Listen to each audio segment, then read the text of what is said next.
বিমান কিভাবে আকাশে উড়ে? বিমান কি আসলেই কেরোসিনে চলে? বিশাল আকৃতির বিমান আমাদের মাথার উপর দিয়ে উড়ে যেতে দেখলেই আমাদের যে প্রশ্নটি মাথায় আসে তা হলো, এত ওজন নিয়ে এত বড় বিমান কিভাবে আকাশে উড়ে? মানুষের আকাশে উড়ার ইতিহাসও খুব বেশি দিনের নয়। 100 বছরের কিছু বেশি সময় ধরে মানুষ আকাশে উড়তে শিখেছে। তবে এর আগে মানুষ যুগের পর যুগ ধরে চেষ্টা করে গেছে আকাশে ওড়ার কৌশল রপ্ত করতে। এখনকার সময়ে মানুষ শুধু আকাশেই উড়ছে না, যাত্রা করছে মহাকাশেও। বিমান কিভাবে আকাশে উড়ে? একটি বিমান যখন স্থির অবস্থায় থাকে তখন এর উপর দুটি বল কাজ করে। একটি হচ্ছে বিমানটির ওজন, যা পৃথিবীর অভিকর্ষজ বলের কারণে নিচের দিকে ক্রিয়াশীল, এবং অপরটি হল বাতাসের বাধা, যা পিছন দিকে ক্রিয়াশীল। বিমানকে উড়তে হলে এই দুইটি বলকে কাটিয়ে তার বিপরীত দিকে আরও বেশি বল কার্যকর করতে হবে। তার মানে হলো, বিমানকে উড়ার জন্য প্রয়োজন অভিকর্ষজ বলের বিরুদ্ধে একটি ঊর্ধ্বমুখী বল এবং বাতাসের বাধা কাটিয়ে ওঠার জন্য একটি ধাক্কা। এই দুইটি কাজ সফলভাবে করতে পারলেই বিমান খুব সহজেই আকাশে উড়তে সক্ষম হবে। রানওয়ে দিয়ে উড়ে যাওয়া বিমানগুলো এই দুইটি কাজ খুব সুচারুভাবে করে থাকে।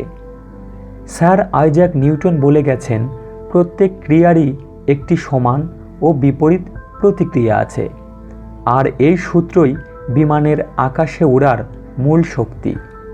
আসুন দেখি কিভাবে পদার্থবিজ্ঞানকে কাজে লাগিয়ে বিমান আকাশে উড়ছে।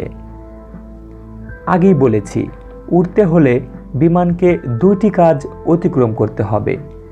পেছন থেকে ধাক্কা প্রয়োজন, যা বিমানকে সামনে এগিয়ে নিয়ে যাবে, এবং ঊর্ধ্বমুখী বল প্রয়োজন, যা বিমানকে উপরে উঠতে সাহায্য করে। বিমানের যে অংশ প্রথম কাজটি করে থাকে তা হলো জেট ইঞ্জিন। আগেকার দিনের বিমানগুলোতে প্রোপেলর এই কাজটি করলেও এখনকার সব আধুনিক বিমানে রয়েছে জেট ইঞ্জিন। আর দ্বিতীয় কাজটি করার জন্য থাকে বিমানের পাখা, যা কিনা বিমানের দুই পাশে পাখির ডানার মতো বিস্তৃত থাকে। আসুন দেখে নেই বিমান কিভাবে প্রোপেলর অথবা জেট ইঞ্জিন এবং পাখার সহায়তায় আকাশে উড়ে বেড়ায়। প্রথমেই দেখি প্রোপেলর অথবা জেট ইঞ্জিনের ফাংশন। বিমানের প্রোপেলর সামনের বাতাস কেটে বাতাসকে পেছনে ঠেলে বিমানকে সামনের দিকে এগিয়ে নিতে সহায়তা করে। প্রোপেলর বিমানের সামনে অথবা দুই পাখায় লাগানো থাকে। জেট ইঞ্জিনেও একই কাজ করে থাকে, কিন্তু তা আরও আধুনিক আর গতিশীল। জেট ইঞ্জিন তার সামনের চেম্বার দিয়ে বাতাসকে ভেতরে প্রবেশ করায় এবং বাতাসকে প্রচণ্ড চাপ দিয়ে তাকে ইঞ্জিনের পিছন দিক দিয়ে বের করে দেয়। ফলে বিমান নিউটনের সূত্রানুযায়ী সামনের দিকে গতি পায়। বিমান উড়ার পথে প্রথম কাজটি এভাবেই অতিক্রম করে। এবার আসুন দেখি কিভাবে দ্বিতীয় কাজটি সম্পন্ন হয়। পদার্থবিজ্ঞানের আরেকটি সূত্র আমরা সবাই জানি, যে কোনো তরলের প্রবাহের বেগ তার পথের প্রস্থচ্ছেদের ক্ষেত্রফলের ব্যস্তানুপাতিক। আর প্রবাহের বেগ বৃদ্ধি পেলে এবং চাপ হ্রাস পায়। বাতাসও তরলের এই সূত্র মেনে চলে। বিমানের পাখা একটু ভালোভাবে খেয়াল করলেই দেখতে পারবেন পাখাটির উপরের তলটি বৃত্তাকার আকৃতির, কিন্তু নিচের তলটি খুবই সমান। মানে হলো, উপরের তলের ক্ষেত্রফল নিচের তলের চেয়ে বেশি। বিমান যখনই সামনের দিকে চলতে শুরু করে, বিমানের ডানা বা পাখা সামনের বাতাসকে কেটে দুই ভাগে বিভক্ত করে দেয়।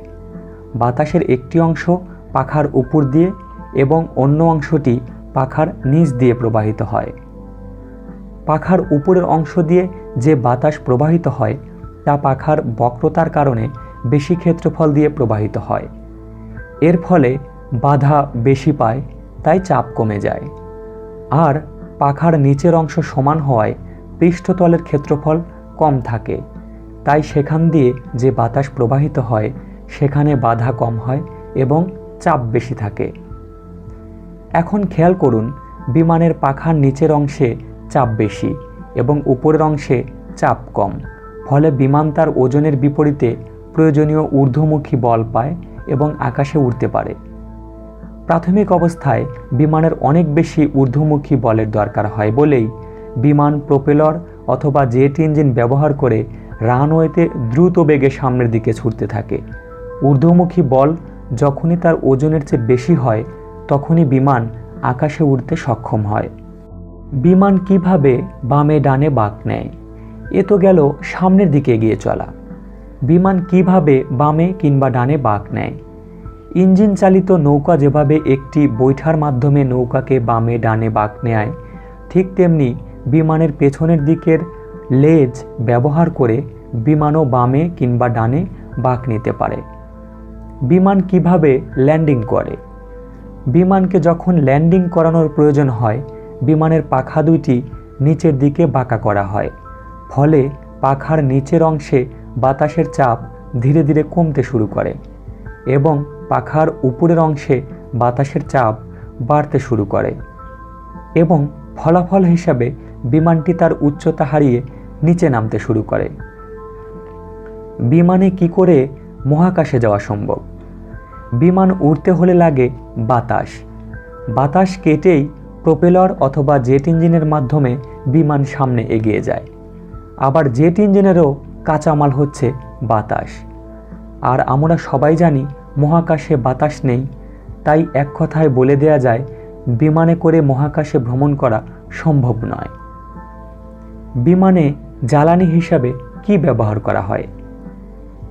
Aviation fuel, jet fuel, aviation gas line, bio fuel এসব ধরনের বিভিন্ন জ্বালানি বিমানে ব্যবহার করা হয়ে থাকে।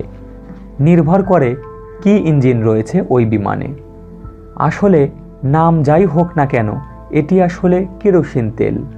কি শুনে অবাক হচ্ছেন? অবাক হবার কিছুই নেই। বিমানে কেন কেরোসিন তেল ব্যবহার করা হয়? বিমানে জ্বালানি হিসাবে কেরোসিন ব্যবহার করার পিছনে বেশ কিছু কারণ রয়েছে। বিমান যখন আকাশে উঠে যায় সেখানকার বাইরের তাপমাত্রা থাকে অনেক কম।